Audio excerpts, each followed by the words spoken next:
Hello and welcome dear aspirants. Haryana exams के अंदर science का सिलेबस यानी कि सर निकट भविष्य में जो हमारे हरियाणा के अंदर एग्जाम्स होने वाले हैं उसमें साइंस के कौन कौन से टॉपिक इंक्लूड हैं सर, और किस सोर्स के द्वारा उनको कवर किया जाए, यानी सेल्फ स्टडी के माध्यम से अगर कोई बच्चा करना चाहता तो सर बेस्ट सोर्स क्या रहेगा जहां से ईच एंड एवरी क्वेश्चन को बच्चा डील कर सके। और अगर किसी मेंटोर किसी टीचर की सहायता से आप करना चाहते हो तो कितने प्रतिशत का आपको बेनिफिट मिलेगा या नहीं मिलेगा, इन सारे विषयों के ऊपर बच्चे हम चर्चा करेंगे। तो इन्हीं तीन विषयों में से सबसे पहला विषय जो हमारा कि सर टॉपिक्स कौन कौन से रहने वाले साइंस के अंदर, आप ये चैप्टर्स पढ़ लोगे बच्चे तो आपका कोई क्वेश्चन साइंस से नहीं छूटने वाला है। देखिए बच्चे, तीन विषय आपके पास सामान्यतः हैं, फिजिक्स, केमिस्ट्री और बायोलॉजी। और यही जो तीन विषय आप सभी के सामने रहने वाले हैं। पहले मैं बात करता हूं बच्चे फिजिक्स के बारे में। फिजिक्स के बारे में कि सर फिजिक्स के अंदर हमारे पास कौन कौन से टॉपिक्स हमारे एग्जाम के अंदर रहने वाले हैं जिनको आपने स्टडी करना है बच्चे। तो फिजिक्स या भौतिक विज्ञान के अंदर बच्चे मैं 6 टॉपिक्स के विषय में आपको बताऊंगा। 6 टॉपिक्स के नाम बच्चे मैं आपको बताने वाला हूं। ये 6 टॉपिक आप कर लेंगे सर, कोई क्वेश्चन आपका एग्जाम के लिए नहीं छूटने वाला है। सबसे पहला जो आपका होगा बच्चे, उस चैप्टर को आप लोग कहेंगे मैकेनिक्स, हिंदी में प्यारे बच्चे जिसको आप लोग पुकारते हैं सर यांत्रिकी के नाम से आप जिसको जानेंगे। मैकेनिक्स में पढ़ते क्या हैं बच्चे हम? मैकेनिक्स के अंदर आपका distance, displacement, velocity, acceleration, momentum, impulse, torque, work, energy, power, simple harmonic motion, gravity, gravitation, Newton's law of motion, उसके बाद विस्कोसिटी, ब्योयंसी, फ्लोटेशन, आपका ससंजक बल, असंजक बल, ये सारे के सारे कंसेप्ट बच्चे लगभग आपके इस एक चैप्टर के अंदर, अगर कंप्लीटली आप एक चैप्टर इसको शामिल करो बच्चे तो इसके अंदर सब टॉपिक्स की संख्या आप 15 के आसपास मान सकते हो, जो मैंने आपको ओरली बताई है बच्चे। यानी कि इस चैप्टर के अंदर आपको 15 कंसेप्ट आपने बच्चे पढ़ने होते हैं। और डेफिनेटली कोई भी पेपर आप दे लीजिए बच्चे, डेफिनेटली इस चैप्टर से क्वेश्चन आपका आना ही आना है, कभी भी नहीं छूटने वाला है सर। आप सब पूरी साइंस को एक तरफ रख दीजिए, लेकिन ये मैकेनिक्स वाले चैप्टर को एक तरफ रख दीजिए बच्चे, डेफिनेटली आपका क्वेश्चन बनता है इससे। दूसरा टॉपिक फिर जो आपके पास में रहने वाला है बच्चे, उसको आप बोल लेंगे सर हीट। हीट यानी कि ऊष्मा जिसको कहा जाएगा सर। और इस हीट यानी ऊष्मा वाला जो टॉपिक होगा, इस ऊष्मा वाले चैप्टर के अंदर बच्चे सामान्यतः आपको जो स्पेसिफिक हीट क्या होती है, सी ब्रिज और लैंड ब्रिज क्या होती है, लेटेंट हीट क्या होती है, उनके बीच में एक दो ग्राफ भी बच्चे आपके एग्जाम के अंदर आ जाते हैं। हालांकि बहुत बेसिक होते हैं लेकिन आ जाते हैं। इसके अलावा बच्चे एनामोलस बिहेवियर ऑफ वाटर, जल का असामान्य व्यवहार आप सभी ने सुना होगा। इसके अलावा टेम्परेचर स्केल होगा, सेल्सियस, केल्विन, इन सब का रिलेशन आपस में आ सकता है बच्चे। प्रोपेगेशन ऑफ हीट यानी ऊष्मा के एक स्थान से दूसरे स्थान तक जाने के मेथड्स आपसे पूछे जा सकते हैं बच्चे। उसके बाद थर्मोडायनामिक्स के नियम पूछे जा सकते हैं, और 4 प्रकार की जो प्रोसेस होती है उनसे रेलिवेंट भी आ सकता है। जैसे आपने क्वेश्चन बहुत समय से देखा होगा, साइकिल के टायर का फटना किस प्रकार की अभिक्रिया, तो ऐसी ऐसी 4 प्रोसेस होती हैं बच्चे, वो भी आपसे पूछी जा सकती है। इनसे मिलकर आपका चैप्टर बनता है हीट। तीसरा बच्चे आपके पास चैप्टर जो होने वाला है सर, उसको आप लोग बोलेंगे wave and sound. Wave and sound. और बच्चे तरंग एवं ध्वनि जिसको मैं नाम दे रहा हूं आप सभी के सामने, आप लिख सकते हैं सर। निकट भविष्य में होने वाले पेपर के अंदर यहां से क्वेश्चन आपको देखने को मिलेगा, क्योंकि करंट में वेव और साउंड के विषय में जितने भी एग्जाम्स अलग अलग राज्यों के अंदर देखने को मिल रहे हैं सभी राज्यों के अंदर यहां से क्वेश्चन आज देखने को मिल रहा है।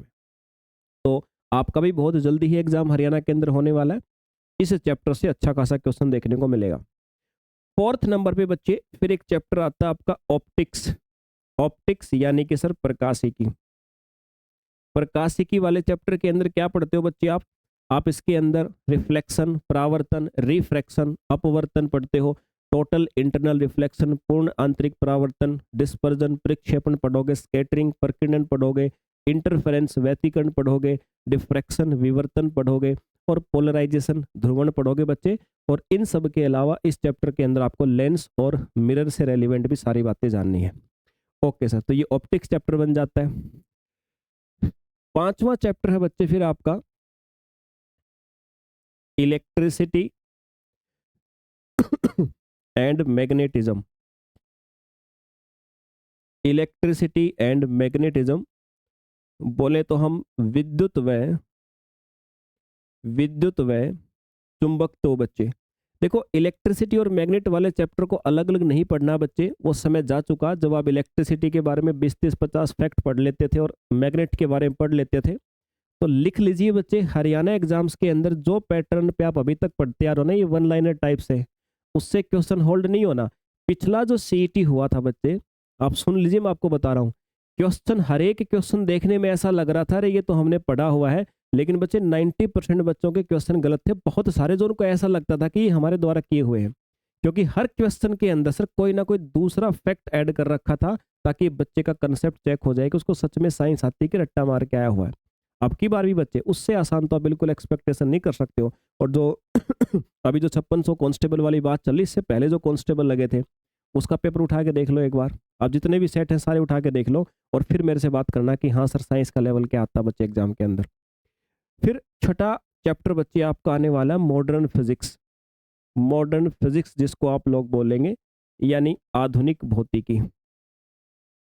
आधुनिक भौतिकी बच्चे, आधुनिक भौतिकी, इसके अंदर आप क्या पढ़ोगे सर? रेडियो एक्टिविटी, उसके रेलिवेंट जितनी बातें हैं, जितनी प्रकार से क्वेश्चन बन सकते हैं, एक आधा क्वेश्चन आजकल न्यूमेरिकल टाइप का भी आने लग गया है।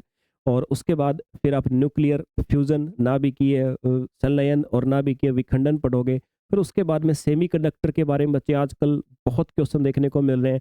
गेट सिस्टम होता है ना, हमारे हरियाणा के अंदर तो अक्सर पहले से ही एक आधा क्वेश्चन यहाँ से देखने को मिलता है।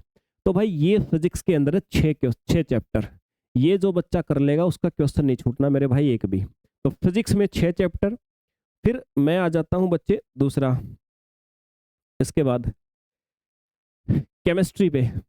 केमिस्ट्री पे और बता देता हूं बच्चे कौन कौन से चैप्टर आपको करने हैं केमिस्ट्री या रसायन विज्ञान। केमिस्ट्री के अंदर आपको चैप्टर करने लगभग 12 चैप्टर भाई, लगभग 12 चैप्टर आपको करने पड़ेंगे। देखो फिजिक्स के अंदर एक चैप्टर में सब टॉपिक ज़्यादा है, केमिस्ट्री के अंदर सब टॉपिक कम है, लेकिन वैसे टोटल चैप्टर की संख्या आपको 12 पढ़नी पड़ेगी अलग अलग करके। पहला चैप्टर आप जो पढ़ेंगे, और पिछले सीईटी एग्जाम के अंदर या अब तक मैं देखूं हरियाणा के अंदर जो सबसे ज़्यादा क्वेश्चंस मुझे देखने को मिले थे वो इस मैटर वाले चैप्टर से मिले थे। मैटर चैप्टर पढ़ने में अगर आप किताब से पढ़ोगे ना तो मैटर से आसान चैप्टर आपको कोई नहीं लगेगा, लेकिन पेपर में क्वेश्चन जब आएगा तो इससे मुश्किल भी कोई क्वेश्चन नहीं लगेगा, आपको साफ बता देता हूँ बच्चे। तो मैटर जो चैप्टर है, जो पदार्थ है सर आपका, एक तो ये होने वाला है। दूसरा चैप्टर आपका होने वाला है सर एटम, परमाणु। एटम यानी परमाणु, जिसके अंदर एटम से रेलिवेंट सारे के सारे मॉडल्स आपने पढ़ने हैं बच्चे। 6 से 7 मॉडल दिए गए, सारे मॉडल पढ़ने। उसके बाद आपने क्वांटम नंबर को डेफिनेटली पढ़ना है। उसके बाद electron, proton, neutron, anti neutron और न्यूट्रिनो, इन सबको पढ़ना है। फिर लास्ट में आपने आइसोटोप, आइसोबार, आइसोटोन्स और आइसो इलेक्ट्रॉनिक्स, इन चारों की प्रॉपर्टी को विस्तार से पढ़ना है। तो एटम आपका हो जाएगा बच्चे। तीसरा चैप्टर फिर इसके बाद आपका आता है acid, base and salt. Acid, base and salt, अम्ल, क्षार और लवण। दुनिया इधर की उधर हो जाए, लेकिन अम्ल, क्षार और लवण से पिछले 2 साल से मैं देख रहा हूं ऐसा कोई पेपर नहीं जा रहा जिसमें क्वेश्चन नहीं आ रहा है। उसके बाद बच्चे फिर आपको एक चैप्टर पढ़ना है sir, chemistry in everyday life. ठीक है, केमिस्ट्री इन एवरीडे लाइफ। ठीक है, दैनिक जीवन में रसायन, दैनिक जीवन में रसायन। ठीक है बच्चे, दैनिक जीवन में रसायन जिसको हम कहेंगे, हमारे द्वारा कहा जाएगा। इसके अंदर जैसे आपने साबुन को पढ़ लिया, साबुन को तो आप लोग देख ही रहे हो, अक्सर हमें एग्जाम के अंदर क्वेश्चन देखने को मिल ही रहा है। अब साबुन को देखने में ऐसा लगता है सर साबुन के बारे में क्या पढ़ना है, लेकिन एक बार उठा के देखो प्रीवियस ईयर क्वेश्चन, पता लग जाएगा आपको। सर साबुन हो गया, बेकिंग सोडा हो गया, वॉशिंग सोडा हो गया बच्चे, कास्टिक सोडा हो गया, अमलगम हो गया, सीमेंट हो गया, गन पाउडर हो गया, ग्लास हो गया, इन सबसे क्वेश्चन बनता ही है। और ये सारे के सारे केमिस्ट्री इन एवरीडे लाइफ के ही टॉपिक होते हैं बच्चे। फिर इसके बाद में आपका होता है पीरियोडिक टेबल। पीरियोडिक टेबल और इसका क्लासिफिकेशन बच्चे आपने पढ़ना है, यानी कि आवर्त सारणी। ठीक है, आवर्त सारणी को आपने पढ़ना है बच्चे। छठा चैप्टर जो आपने पढ़ना है केमिस्ट्री के अंदर, पीरियोडिक टेबल के बाद में फिर आप उसको बोल सकते हैं इलेक्ट्रोकेमिस्ट्री। इलेक्ट्रो केमिस्ट्री या वैद्युत रसायन बच्चे आपको पता भी होगा, जिसके अंदर हम सेल पढ़ते हैं, है ना। लेड स्टोरेज बैटरी हो गया, लिथियम आयन बैटरी हो गया, गैल्वेनिक सेल हो गया, वोल्टाइक सेल, ये सारे के सारे सेल के विषय में आप लोग पढ़ोगे इसमें। फिर सातवां जो चैप्टर आपका होने वाला है, सातवां चैप्टर बच्चे, इसके बाद फिर एक अपना रहेगा हाइड्रोकार्बन। हाइड्रोकार्बन बच्चे रहेगा, इस हाइड्रोकार्बन को भी आपने पढ़ना है। कार्बन से रेलिवेंट एक क्वेश्चन आएगा पक्का। आठवां जो चैप्टर होगा, इसको बोलेंगे आप केमिकल रिएक्शन। केमिकल रिएक्शन जिसमें ऑक्सीडेशन और रिडक्शन सबसे महत्वपूर्ण रहेगी। वैसे 12 प्रकार की रिएक्शन आपको पढ़ाई जाती है इसके अंदर, तो इन 12 प्रकार की रासायनिक अभिक्रियाओं को भी आपने अच्छी प्रकार से बच्चे पढ़ना है। 9th नंबर फिर अपने पास एक चैप्टर आता है सर, एलॉय, मिश्र धातु। पेपर के अंदर आराम से एक क्वेश्चन मिश्र धातु से रेलिवेंट कभी किसी न किसी सेट में दे दिया जाता है। फिर बच्चे आपका और यानी अयस्क के विषय में भी आपका क्वेश्चन आ सकता है, अयस्क के विषय में। फिर एक बच्चे आपका होता है सर एलोट्रोप्स। एलोट्रोप्स यानी अपरूप के विषय में बच्चे, एलोट्रोप्स या अपरूप के विषय में आपको इंपॉर्टेंट क्वेश्चन आ सकता है। एलोट्रोप जैसे आपने डायमंड समझा होगा बच्चे, है ना, डायमंड या हीरा जिसको आप कहते हो, ग्रेफाइट आप जिसको कहते हो, फुलरिन जिसको कहते हो, ये सारी की सारी चीजें आपको इसके अंतर्गत देखने को मिल सकती हैं। समझ में आई बात। और केमिकल रिएक्शन के अलावा इसी से रेलिवेंट एक चैप्टर और होता है जिसको हम बोलते हैं पॉलीमर, पॉलीमर या बहुलक। और एक बच्चे लास्ट चैप्टर होता है नेचुरल गैसेज, प्राकृतिक गैसें। ये है भाई, ये 13 चैप्टर हैं टोटल। अगर आप देखोगे कई बार हम केमिकल रिएक्शन और पॉलीमर को इकट्ठा मिला करके पढ़ लेते हैं तो फिर 12 हो जाते हैं। अदरवाइज बच्चे 13 चैप्टर आपको पढ़ने हैं आपके केमिस्ट्री के अंदर, और ये 13 चैप्टर में से हो जाएगा। इसके बाद सर फिर हम अगर बात करें फिजिक्स, बायोलॉजी के अंदर, फिजिक्स तो हमने देख लिया। अभी सोर्स भी आपको बताऊंगा मैं, सोर्स भी आपको बताऊंगा बच्चे में कहाँ कहाँ से आपने कवर करने हैं बायोलॉजी या जीव विज्ञान। बायोलॉजी के अंदर बच्चे फर्दर आपके पास में 13 चैप्टर्स होने वाले हैं। 13 चैप्टर आपको जीव विज्ञान के अंदर पढ़ने हैं, जिससे आपका बेड़ा पार हो जाएगा। पहला क्वेश्चन आपका होगा नर्वस सिस्टम। नर्वस सिस्टम बच्चे आपने पढ़ना है। तंत्रिका तंत्र जिसको आप कहेंगे, तंत्रिका तंत्र जिसको आप कहेंगे। दूसरा चैप्टर है बच्चे सेल यानी कोशिका, सेल या कोशिका। और तीसरा चैप्टर आपका होने वाला है blood circulatory system, blood circulatory system यानी रक्त परिसंचरण तंत्र, रक्त परिसंचरण तंत्र जिसको कहा जाएगा। तीसरा चैप्टर हमारे पास होने वाला बच्चे एंडोक्राइन ग्लैंड, अंतःस्रावी ग्रंथियां। और फिर एक चैप्टर आपके पास में होगा एक्सक्रेटरी सिस्टम, उत्सर्जन तंत्र बच्चे जिसको आप लोग कहेंगे, उत्सर्जन तंत्र। एक चैप्टर हमारे पास रहने वाला है बच्चे फिर रेस्पिरेटरी सिस्टम, यानी सर श्वसन तंत्र के नाम से आप जिसको जानते हो। मैं अभी हिंदी में नहीं लिख रहा हूँ क्योंकि चीज़ें बहुत कॉम्प्लिकेटेड नहीं है और स्पेस हमारे पास कम है, ताकि एक ही पेज में आ जाए।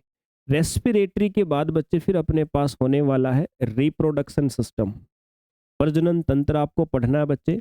इसके बाद फिर आपको डाइजेस्टिव सिस्टम यानी पाचन तंत्र पढ़ना है बच्चे। और इसके बाद फिर आपको स्केलेटल सिस्टम, स्केलेटन सिस्टम आपको पढ़ना है, कंकाल तंत्र पढ़ना है बच्चे। फिर एक the most important chapter taxonomy, वार्गिकी बच्चे, बहुत इंपॉर्टेंट है और सबसे बड़ा चैप्टर है, ये भी आपको पढ़ना है। टैक्सोनॉमी के बाद में फिर आपको एक बॉटनी वाला चैप्टर पढ़ना है बच्चे। फिर आपको एक न्यूट्रिशन वाला चैप्टर पढ़ना है और एक आपका चैप्टर होएगा बच्चे डिजीज। न्यूट्रिशन मतलब जिसमें विटामिन वगैरह आते हैं सारी चीज़ें। तो कुल मिलाकर के बच्चे 1 2 3 4 5 6 7 8 9 10 11 12 13, ये 13 चैप्टर आपके बायोलॉजी यानी जीव विज्ञान के अंदर रहने वाले हैं जो आपको करने हैं। अभी तक आपने जो देखा बच्चे, उसमें कुल मिलाकर के आप सभी के पास 6 चैप्टर फिजिक्स के, 13 चैप्टर केमिस्ट्री के और 13 चैप्टर ये हैं सर। और कुल मिलाकर के 13 दूनी 26 और 6 32, ये 32 चैप्टर्स हैं बच्चे आपके पास, जो आपको पूरी साइंस के अंदर करने हैं। अब आप कहेंगे सर इनको सोर्स क्या है करने का, स्रोत क्या है, क्योंकि मैं आप सभी की मेंटेलिटी भी जानता हूँ और जो मार्केट में आपको पढ़ाने वाले हैं उनकी मेंटेलिटी भी जानता हूँ। एक एक सब्जेक्ट के लिए 2-2 3-3 बार तो तुम लोग कोर्स खरीद चुके होगे अलग अलग टीचरों से, क्योंकि तुम्हारी गलती यहाँ पर है कि तुम लोग जो पढ़ाई का कोर्स खरीदते हो, वो तुम कोर्स खरीदते समय ये देखते नहीं कि टीचर कितना अच्छा है वो। इवनली मुझे लगता है कि तुम क्लास भी ढंग से उसकी कंसेप्ट एक दो नहीं देखते होगे, तुम बस ये देखते हो कि वो इन्फ्लुएंसर कितना अच्छा है, उसके लाइव कितने अच्छे आते हैं, एक ही चीज़ देखते हो बच्चे। आजकल मैं देख पा रहा हूँ बच्चों की मेंटेलिटी, एक्चुअली में पढ़ने वाले बच्चे भी ये देखते हैं कि कौन टीचर कितना ज़्यादा फेमस है और उसके लाइव कितने ज़्यादा आ रहे हैं, या वो डायलॉग कितने अच्छे मार रहा है, इन्फ्लुएंस कितना अच्छा कर रहा है, मजाक कितना अच्छा कर रहा है।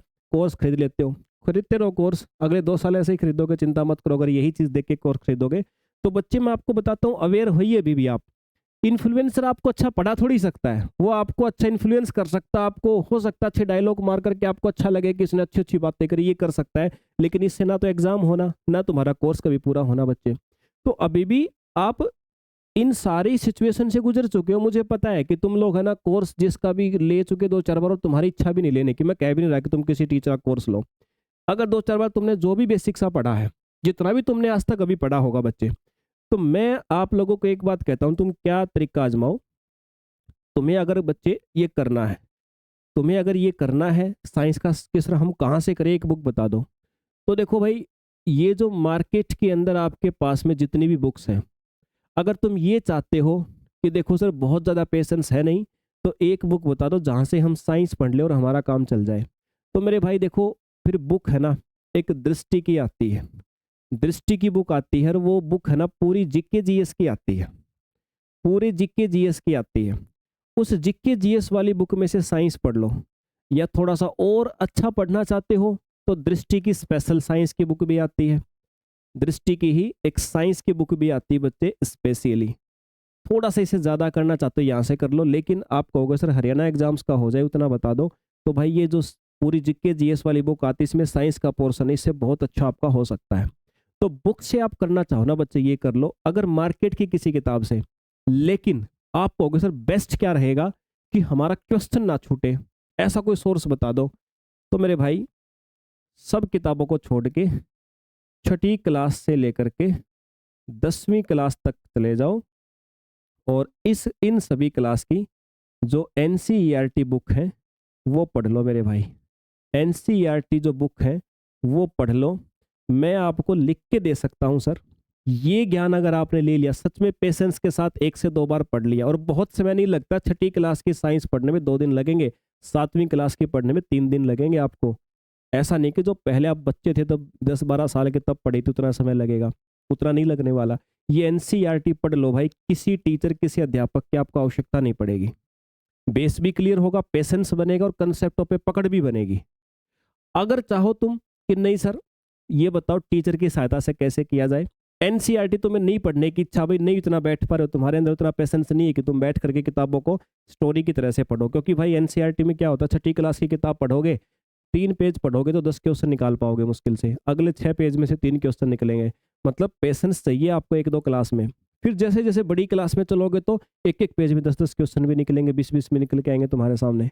लेकिन बाई चांस बेस बहुत ही ज़्यादा ऐसा कह रहे हो सर हमें नहीं पता, हमारा बेस बिल्कुल खराब, नहीं समझ में आ रही, जब नहीं समझ में आ रही, या आप चाहो सर इससे भी कोई आसान तरीका बताओ शॉर्टकट कि डायरेक्टली एक बार कोई हम वीडियो लेक्चर देखें और काम बन जाए, तो बच्चे फिर आप डेफिनेटली आप सभी के लिए हरियाणा एग्जाम्स का कोई भी एग्जाम देना, हरियाणा का कोई भी एग्जाम देना बच्चे, हर एग्जाम के ऊपर एक ही आपके इस वीडियो लेक्चर से टारगेट हो जाएगा।